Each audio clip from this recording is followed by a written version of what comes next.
Janet Yellen, who said she won't be planning, or at least at the moment isn't planning, to do a bailout for this Silicon Valley bank, and says there's a quote from a Guardian article of what she said.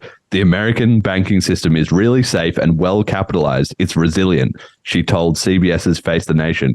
Americans can have confidence in the safety and soundness of our banking system.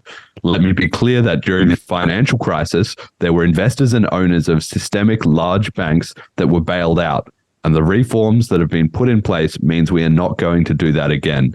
End quote. So obviously, I think that's a load of bullshit. Like, there's no way that we have a safe and solid banking system. This is kind of her job to get trotted out whenever this thing happens and reassure everyone that it's going to be okay. But listeners to this show should know that's a complete lie. So if you're relying on this not happening again, or not happening to your bank, or there not being contagion, throw that out the window. You should obviously not catastrophize and say it's all going to be a disaster and I should go and live in the woods with baked beans, but plan ahead and at least diversify your risk.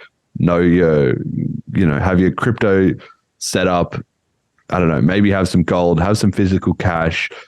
Like, it's the most predictable thing in the world that these problems are going to keep happening and in fact get bigger, whether we see it immediately as a knock-on effect of this or as a greater sort of repercussion. And King BCH in the chat made a really good point, saying bail out the Silicon Valley VCs by creating inflation and taxing the poor, right? That's where the politics comes into it, is if people can be convinced, oh, okay, it's so terrible for people who lost their money, we should reimburse them. That's one attitude.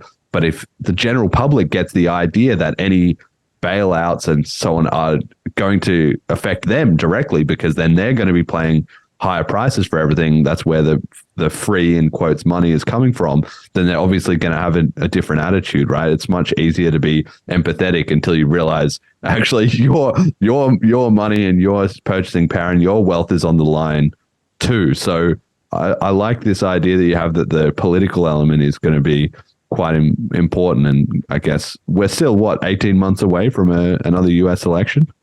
18 months. It might be. Or is it 12 months? It'd be 2024 sometime, right? Wasn't the last one in 2020? Yes, it's always 4 years. So 2024 is the next one. I don't know when in 2024 it will happen, but it's soon.